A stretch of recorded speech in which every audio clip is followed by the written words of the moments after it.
There's something strange that happens when structure breaks. When the clean lines we expect begin to shift, to twist, to fracture. When a chair is no longer a chair but a collection of angles. When a figure doesn't quite stand but instead hovers, suspended, fragmented, layered in planes and points. That's the world of deconstructed abstract wooden forms. A place where function falls away and in its place something raw is revealed. It's not about building an object. It's about exposing the tension beneath it. At first glance, these pieces confuse the eye. They look like they're in motion, frozen mid-collapse or maybe mid-explosion. Jagged edges jut out. Planes fold like paper. A flat panel might suddenly peel away from itself, turning into a curve, then a spike, then a void. There are no smooth transitions here. Everything is deliberate, distorted, uncomfortable even, and yet compelling. You walk around one and realize, it's not meant to be understood from a single angle. What appears broken from one side looks composed from another. A slanted slab suddenly aligns. A gap becomes a line. These forms live in space. They play with it. They demand that you move, that you question your perspective, that you engage. Some pieces are large, sculptures the size of furniture or larger. Towering arrangements of split beams, rotated blocks, off-kilter rings. Others are small, tabletop scale. A simple cube dissected into segments, reassembled at awkward angles. Nothing sits flush. Nothing closes neatly. And that's the point. It's an invitation to see wood not as structure, but as possibility. These forms are born out of subtraction, reduction. The idea that you don't need to show everything to suggest everything.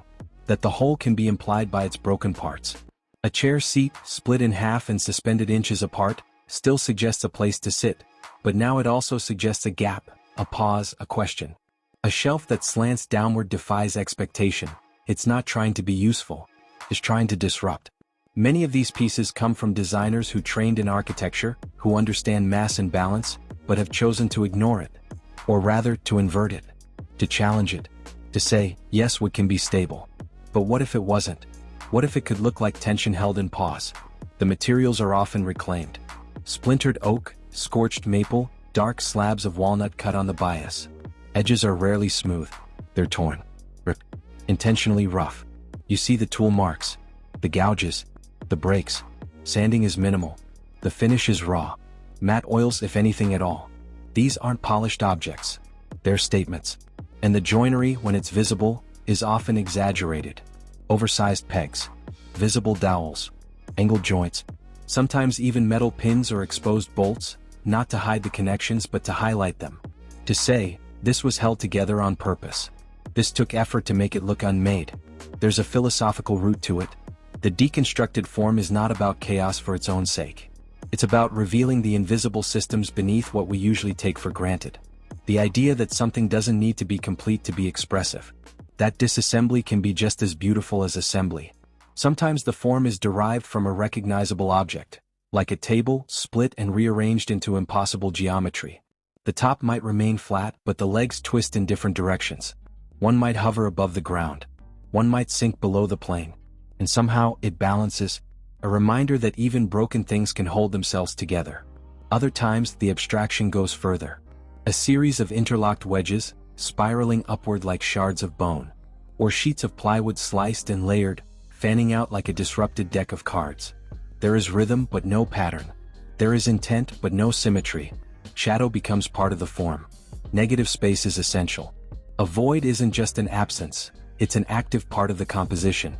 It draws the eye. It gives shape to what remains. You begin to see not just what is there but what isn't. What's missing becomes powerful. And it's not random. These pieces may look chaotic, but every cut is considered. Every shift in plane, every asymmetrical axis, every misalignment, those are all deliberate moves. It's like a sculptor carving tension into the wood. Like a painter using absence as brushstroke. Some artists take a modular approach, constructing their forms from repeated elements, rotated, flipped, fragmented. A single shape, reused in dozens of variations. Repetition without uniformity. Other creators lean into unpredictability, each piece completely unique, impossible to replicate. Born from impulse and accident, then carefully locked in place. The process is laborious. Nothing fits easily. Every angled join must be tested, sanded, refined. Wood wants to return to symmetry, to balance, to flatness. Working against that takes time, takes patience, and often takes mistakes. Pieces crack. Warps ruin alignments. A cut too deep can destroy an entire shape. But when it works, when the form holds, it becomes unforgettable. You find yourself staring not at a completed shape, but at a frozen gesture. Like a frame from a motion that never finishes. A twist interrupted. A lean paused in midair. The eye can't settle. It follows lines into nowhere. It loops. It searches.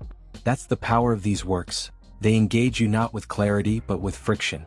With uncertainty. And yet they never feel cold. Because it's still wood. Still warm to the eye. Still rich with tone and grain and story. Even broken, it feels alive. Especially broken. The jagged edges reveal the growth rings. The core. The truth beneath the surface. You're not just seeing a design. You're seeing the material laid bare. In some pieces, there's tension between natural and artificial. One half might be left raw, bark still intact, sapwood rough. The other half machined, geometric, clinical. That contrast makes the form even more striking. Like nature and logic having a conversation. These forms live best in silence. In open space. They aren't wallflowers. They command attention. But not with noise. With stillness. With strangeness. You don't look at them and say, "That's beautiful," in the usual way. You look and feel slightly off balance. You look and wonder what it means. You look, and you stay looking. In galleries they stand alone. On plinths. Lit dramatically. But in homes they become more personal. A single piece on a shelf. A sculpture in a hallway. A conversation starter that doesn't end. You don't explain it. You let it sit there. Let it do what it does. Over time, your relationship with it changes. What seemed awkward becomes elegant. What seemed broken becomes essential. You begin to appreciate the dissonance. The fracture. The space between pieces. You see that completion was never the point. Expression was. And maybe that's the most honest way to work with wood, not just to shape it but to challenge it. To let it fall apart a little. To let it speak through fracture. Because sometimes, a form is more powerful when it doesn't make sense. When it suggests more than it shows. When it invites thought rather than conclusion. Deconstructed abstract wooden forms remind us that design doesn't always mean comfort. That art doesn't always mean harmony.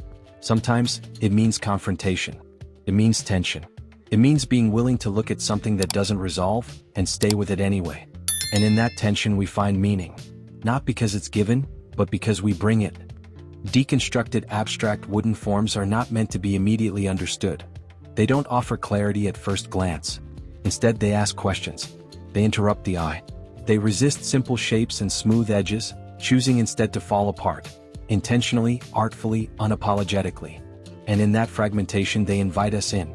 Not to explain but to explore. These pieces take apart what we think we know about form. About sculpture. About structure. They take the idea of the whole, and break it, rebuilding it with tension, negative space, imbalance. But here's the twist. Even in their brokenness they feel complete. They don't pretend to be pristine. They don't hide their edges or smooth out their contradictions. Instead they lean into them. They celebrate the raw, the unresolved, the jagged, the undone. And that's what makes them so compelling. Because real life isn't polished. It's a collage of experiences. Layers. Disruptions. Unexpected angles. And these deconstructed forms reflect that. Not with literal images or defined subjects, but through gesture. Through presence. Through the way one block leans against another or floats apart from the rest, or stops just short of touching. There's movement in the stillness. Dialogue in the distance between pieces. Space becomes part of the message. Wood, in this context, becomes more than material. It becomes memory. You can feel where the chisel paused, where the blade cut deep, where restraint gave way to instinct. These aren't clean, perfect panels, they're conversations in grain and shadow.